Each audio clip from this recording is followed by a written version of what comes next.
Sebelum kita mendengarkan firman Tuhan, saya undang kita semua untuk berdoa memohon kekuatan Roh Kudus. Kita berdoa.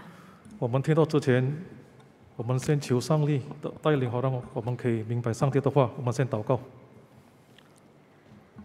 Bapa kami di dalam surga, kami merendahkan diri kami di hadapan-Mu.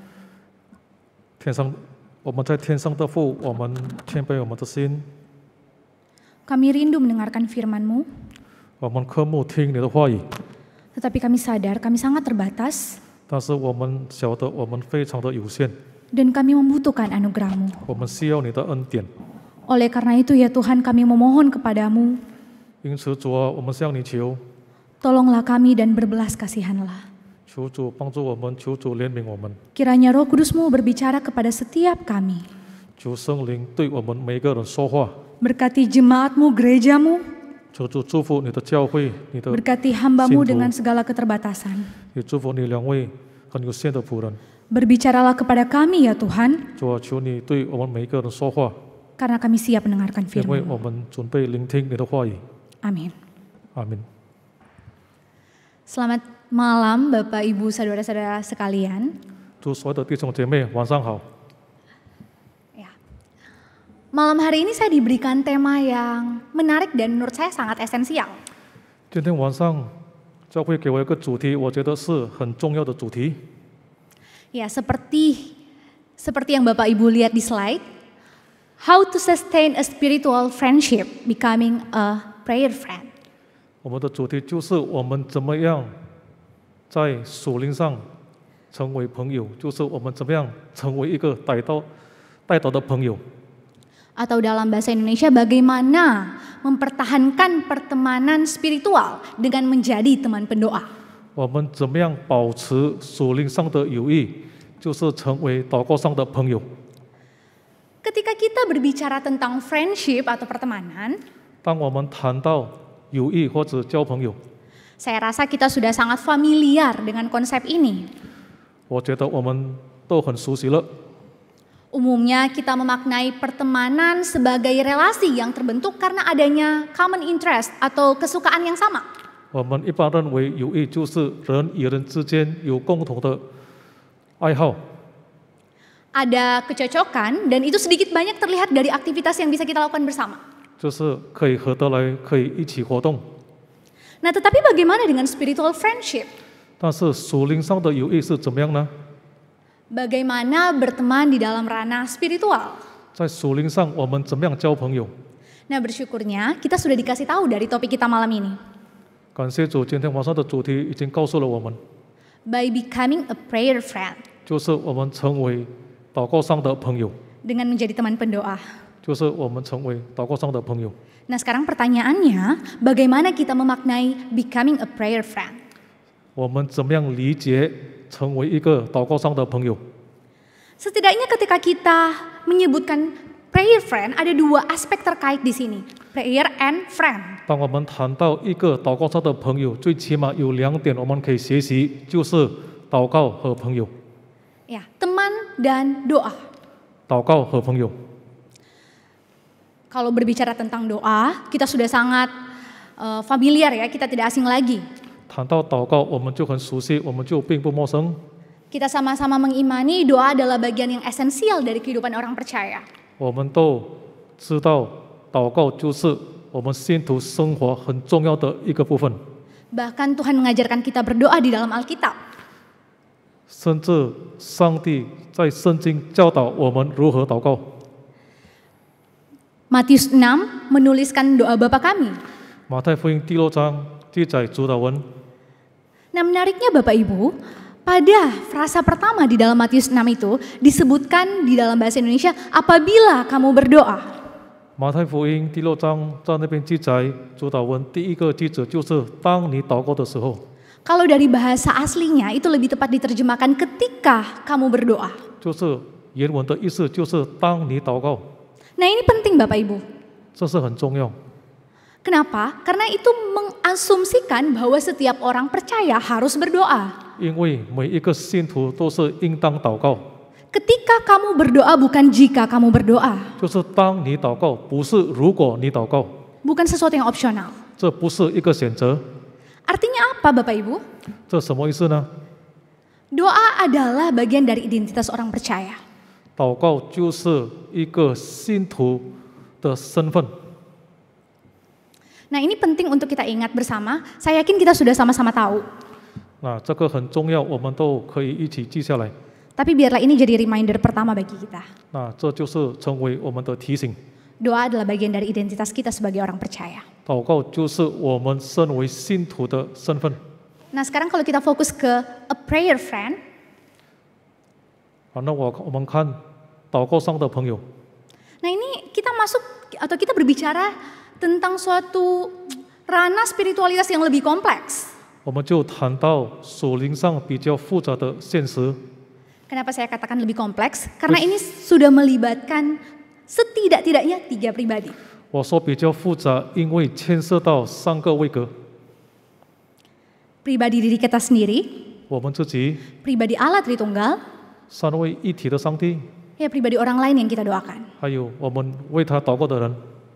Setidak-tidaknya 3 pribadi, 所以最少有3个位格， 3 relasi, relasi antara kita dengan Allah, kita dengan sesama, dan Allah dengan sesama kita. 就是3个关系：我们与上帝的关系，上帝与他人的关系，我们与他人的关系。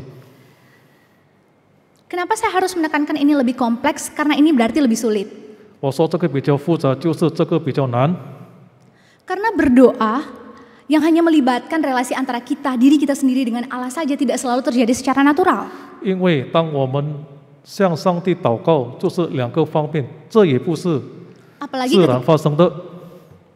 apalagi ketika sekarang melibatkan relasi kita dengan orang lain. 更何况再加一方就是别人。 Nah, jadi bagaimana? Bagaimana kita memaknai ini? 好，那我们怎么理解这个关系？ Karena sebenarnya mungkin kita beberapa kali coba berdoa, kita melipat tangan kita menutup mata kita dan kita coba membayangkan satu pribadi tertentu yang mau kita doakan misalnya. 当我们要为别人祷告的时候，我们就闭上眼睛，我们就准备为那个人祷告。 Tapi kemudian kita menyadari hati kita tidak tergerak. 好，那我们就突然间感觉到我们的心毫无感动。 Dan kemudian kita enggan untuk mendoakan orang lain. 好，那我们就不想为他祷告。 Bisa jadi ada banyak hal alasannya. 可能有很多 Bisa jadi mungkin kita memikirkan keluarga kita 可能我们想到我们自己的家里的人， atau pekerjaan kita yang lebih penting saat itu di pikiran kita. 或者我们的工作觉得比较重要。 Intinya adalah berdoa tidak selalu terjadi secara natural.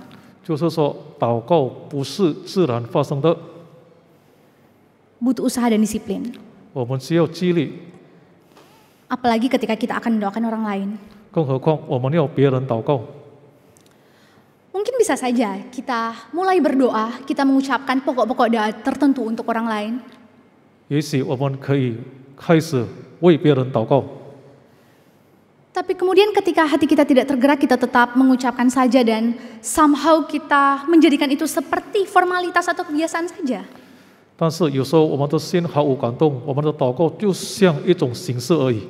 Doa bukan lagi menjadi relasi antara kita dengan Allah, 祷告就不成我们与上帝建立关系， tetapi seperti menjadi formalisasi. 就像一种形式而已。 Atau mungkin ketika kita misalnya setiap hari Rabu dan hari Minggu datang ke gereja untuk berdoa, 或者我们礼拜3或者礼拜天来到教会祷告， kita berdoa mengucapkan permohonan kita kepada Tuhan, 我们把我的祈求向上帝祷告， dan kemudian kita mengharapkan Tuhan segera menjawab doa kita karena kita sudah berdoa. 我们就盼望上帝立刻马上应允我们的祷告，因为我们已经向他祷告了。 Kita berharap Tuhan menjawab doa kita karena kita sudah melakukan pelayanan, kita sudah datang ke gereja, kita sudah memberikan persembahan. 我们盼望上帝立刻应允我们的祷告，因为我们已经侍奉了，我们已经奉献了，等等。 Bisa saja secara tidak sadar, mungkin apa yang kita lakukan sudah bukan relasi lagi dengan Tuhan. 不知不觉的，恐怕我们所做的不是与上帝建立关系， Tetapi mungkin transaksi, 可能是一种交易， atau bahkan manipulasi. 更何况可能是一种操纵， Atau mungkin kita justru menjadikan transaksi ini dengan sesama orang percaya. 可能我们和其他信徒就做一个交易， Kita saling bertukar pokok doa. Oh, karena orang ini sudah mendoakan saya, jadi saya harus mendoakan orang ini juga. 所以我们就和其他信徒做交易，他为我祷告，所以呢，我就为他祷告。 Saya yakin kita sepakat sama-sama berdoa atau menjadi pendoa bukan ketiga hal ini, bukan formalisasi, bukan transaksi, bukan manipulasi. 我相信我们理解祷告根本不是一种交易，不是一种操纵，不是一种形式。 Saya tidak sedang mengatakan apa yang kita lakukan ini adalah formalisasi, transaksi atau manipulasi ya Bapak Ibu. 我不再说我们彼此代祷，我们就是一种形式、一种教义、一种操纵而已。 Saya hanya ingin menunjukkan bahwa religiusitas yang kita lakukan tidak selalu menjamin kita benar-benar memaknai apa itu doa dan menjadi pendoa. 我只是要说，我们宗教的活动 Karena 不一定 manifestasi 是建立关系，有时候也是这三个我刚才讲的， karena manifestasi perilakunya sama. 因为我们的 Kita yang paling tahu 行为都是一样的，我们自己最知道， di hadapan Tuhan. 上帝也是知道。 Lantas kalau doa bukan formalisasi, bukan transaksi, apalagi manipulasi, bagaimana kita memaknai becoming a prayer friend? 如果祷告不是一种形式，不是一种教义，不是一种操纵，然后我们怎么样明白祷告上的朋友呢？ Saya mengajak kita sama-sama melihat dari satu scene kehidupan Yesus di dalam Lukas 22 ayat 31 sampai 32.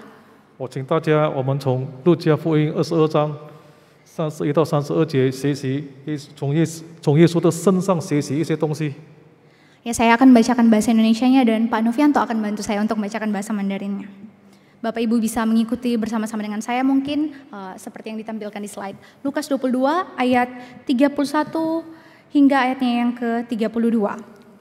Simon, Simon, lihat, iblis telah menuntut untuk menampi kamu seperti gandum. Tetapi aku telah berdoa untuk engkau supaya imanmu jangan gugur. Dan engkau, jikalau engkau sudah insaf, kuatkanlah saudara-saudaramu. 主又说：“西门，西门，撒旦想要得着你们，好筛你们，像筛麦子一样。但我已经为你祈求，叫你不至于失了信心。你回头以后要兼顾你的弟兄。” Nah Bapak Ibu, saudara-saudara sekalian, 弟兄姐妹， konteks dalam pembacaan Lukas 22 ini berbicara tentang masa di mana Yesus sebelum ia ditangkap atau menjelang Paskah. 路加福音22章是谈到主耶稣被抓之前，就是逾越节之前， Khususnya pada waktu perjamuan malam bersama dengan murid-muridnya. 就是和门徒们在最后晚餐的那一刻。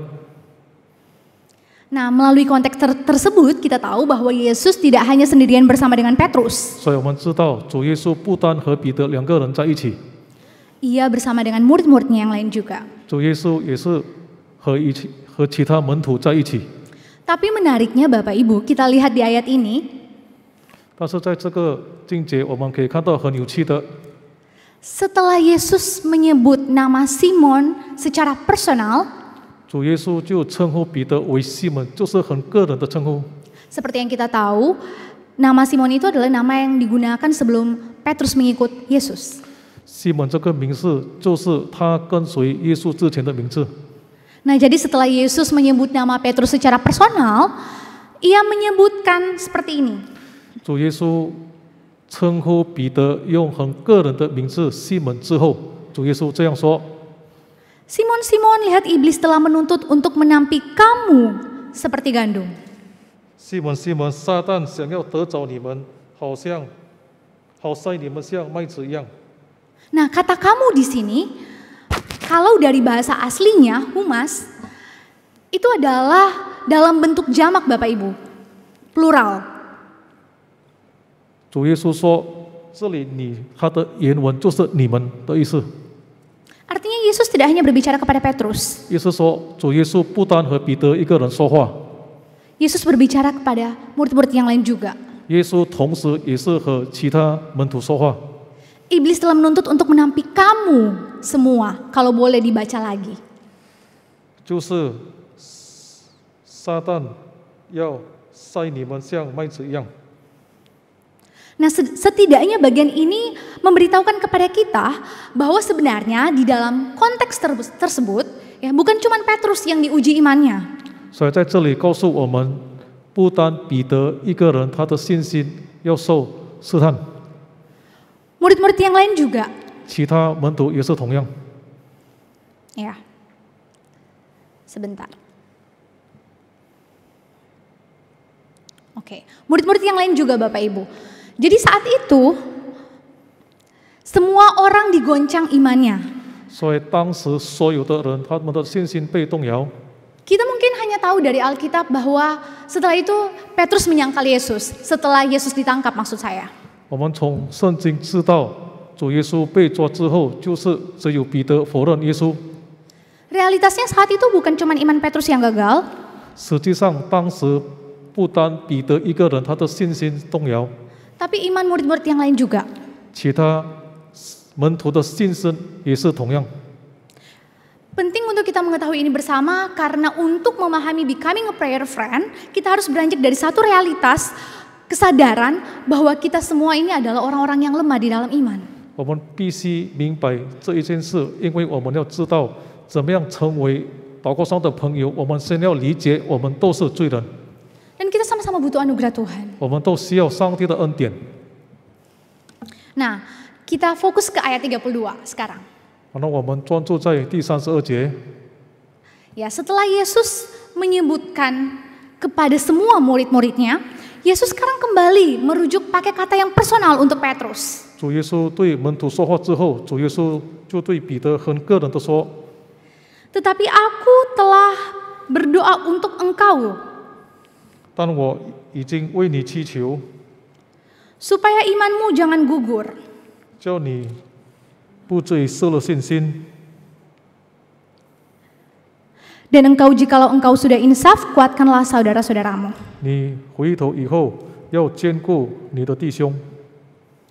Petrus gagal karena dia menyangkal Yesus, 彼得失败了，因为他否认耶稣， tapi imannya tidak gugur. 但是他没有失去他的信心， Karena Tuhan telah berdoa untuk dia. 因为主已经为他祈求。 Bagaimana dengan murid-murid yang lain? 其他门徒如何呢？ Mereka juga gagal, 他们也是同样失败 mereka，juga meninggalkan Yesus. 他们也是同样离开耶稣， Tetapi iman mereka juga tidak gugur. 但是他们的信心也是同样没有失去。 Bagaimana kita tahu Bapak Ibu? 我们怎么知道呢？ Dari ayat 32 dikasih tahu.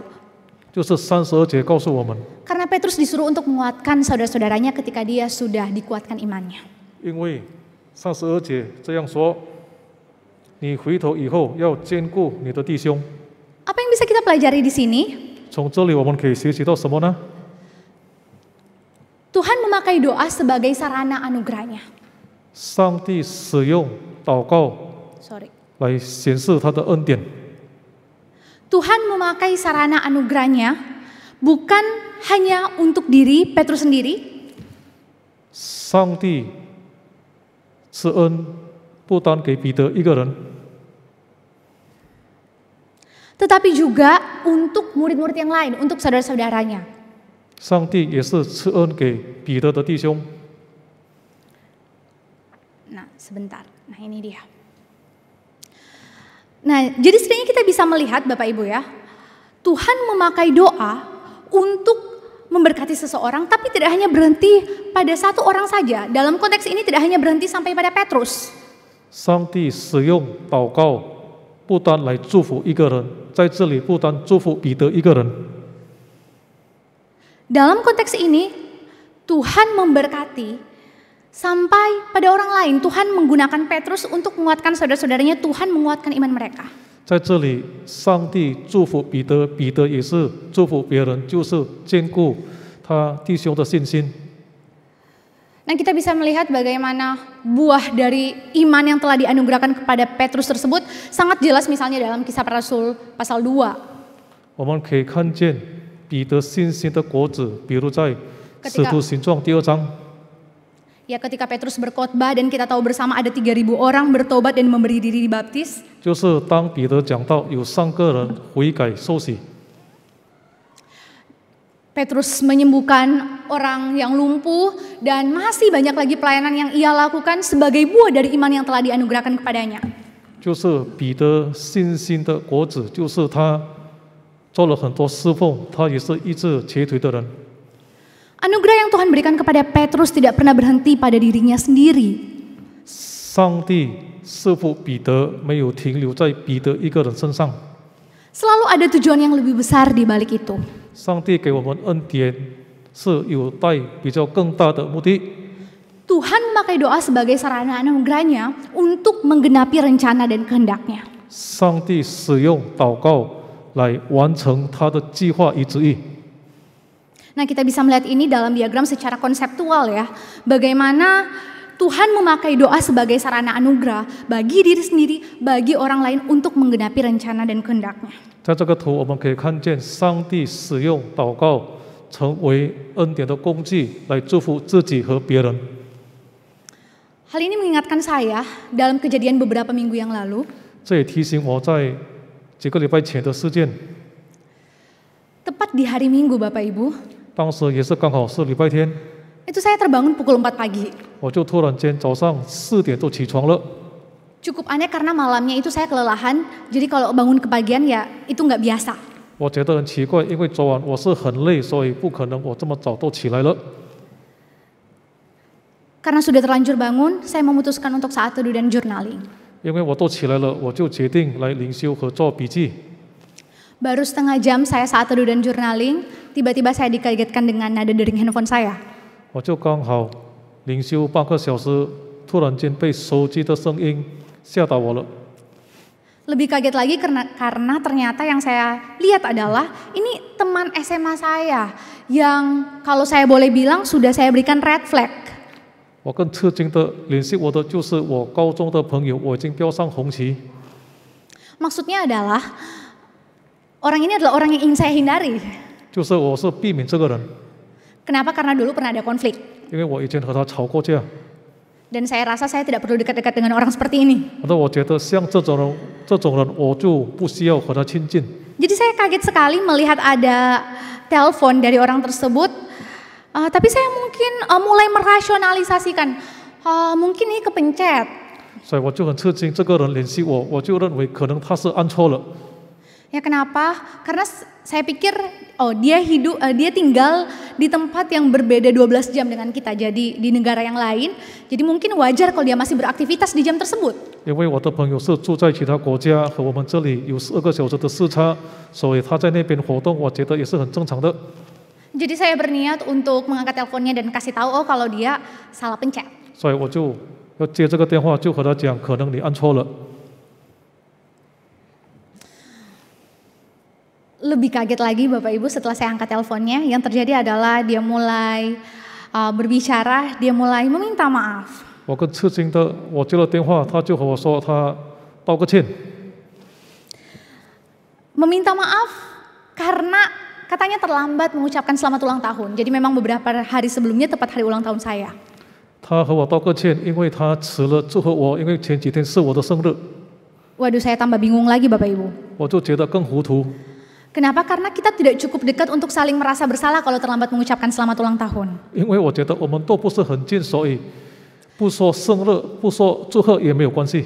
Dalam hati mulai bertanya-tanya, Tuhan ini kenapa? Ada apa? Tuhan maunya apa? 所以我就边听边问上帝，在我的心里，这其实上帝要告诉我什么？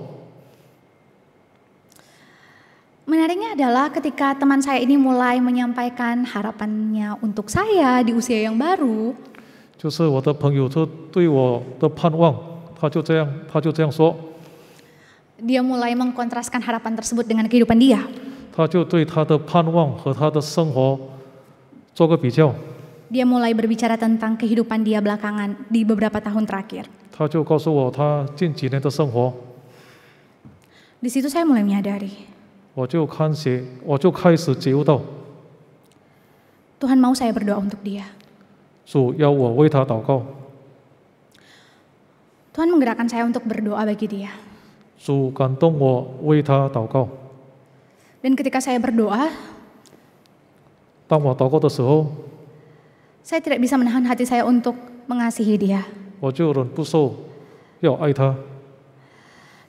Dan saya terus mengucapkan dalam hati, Lord please bless her, Tuhan tolong berkati dia. 再 terus 我就在我的心里继续讲，主啊，求你祝福他。 Aneh sekali. Karena sebenarnya saya tidak mengharapkan kejadian ini, tetapi kemudian Tuhan membuat saya mau berdoa bagi dia, bahkan bukan hanya berdoa bagi dia, tapi mengasihi dia. 所以我觉得很奇怪，我根本不想为他祷告，但是上帝感动我来为他祷告，来爱他。 Tuhan memakai doa sebagai sarana anugerahnya, bukan hanya untuk memberkati dia, tapi ternyata untuk memberkati saya juga, menolong saya untuk melihat sesuatu yang lain. 上帝使用祷告来祝福他，也祝福我，帮助我看见另外的事情。 Tuhan menolong saya untuk mengerti apa yang menjadi kehendak Tuhan. Untuk saya lakukan saat itu, mengenali apa yang menjadi kehendak Tuhan bagi orang tersebut, yaitu untuk mengasihi dia. 主也是通过祷告帮助我认识上帝对他的旨意。 Ketika kita berdoa, kita tidak berdoa untuk menggerakkan hati Tuhan. 当我们祷告的时候，我们并不是要感动上帝的心， Sehingga Tuhan menjawab doa-doa kita. 好让上帝应允我们的祷告。 Justru ketika kita berdoa, kita digerakkan di dalam ranah spiritualitas di mana kita mulai mengenali apa yang menjadi kehendak Tuhan. 但是我们祷告的时候，在属灵的世界，我们开始理解上帝的旨意。 Ketika kita berdoa, kita mulai belajar mengenali kehendak Dia. 当我们祷告的时候，我们开始学习明白上帝的旨意。 Bukan hanya mengenali kehendak Dia, tapi kita mengizinkan diri kita diubahkan menjadi seperti Dia.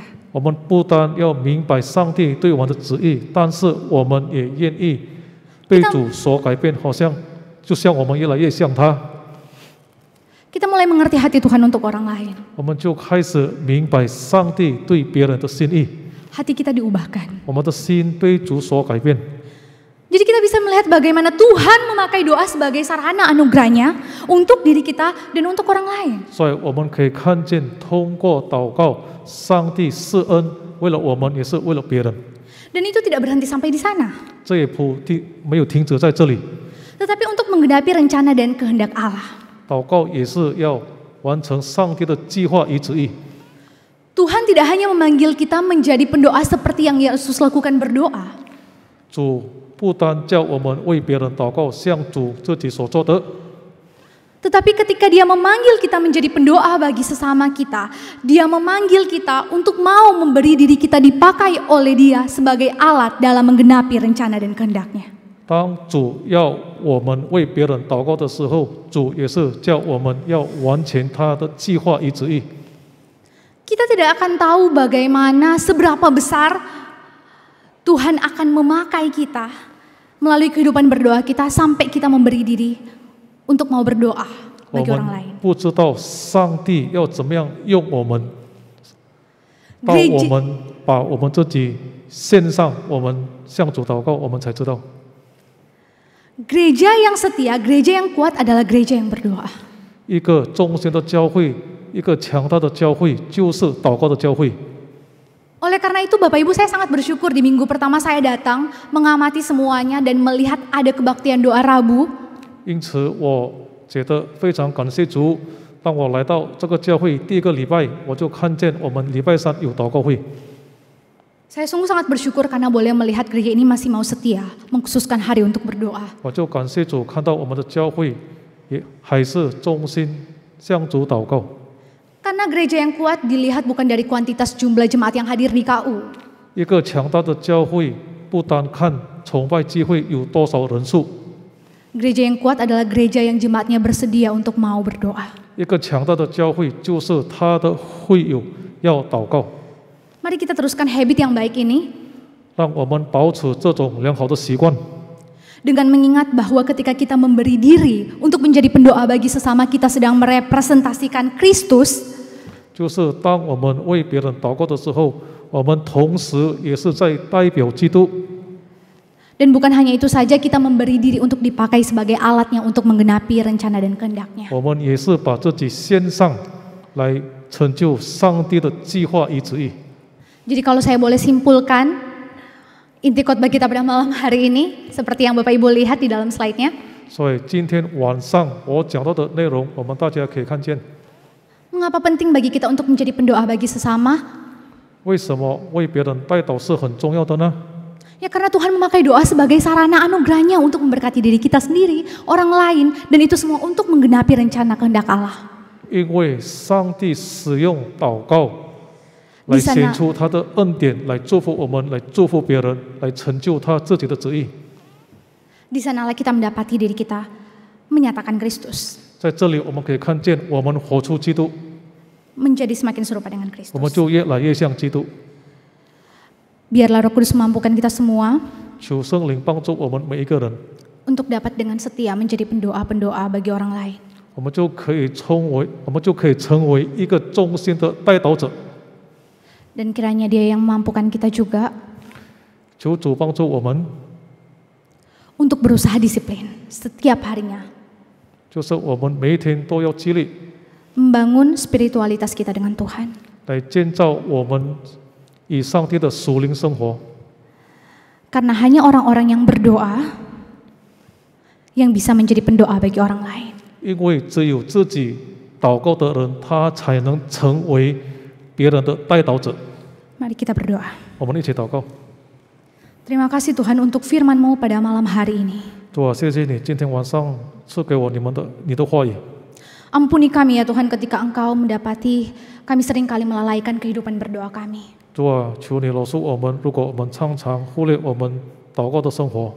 Tapi kami sangat bersyukur karena Engkau setia mengingatkan kami. 但是我们感谢你，因为你都是忠心的，你就提醒我们。 Dan Engkau terus berbelas kasihan dengan anugerah-Mu menolong kami. 你不断的联系我们，用你的恩典来帮助我们。 Mampukan kami untuk menjadi pendoa-pendoa bagi sesama kami. 主啊，帮助我们可以成为别人的代祷者， Karena kami rindu untuk diri kami diubahkan menjadi semakin seperti-Mu.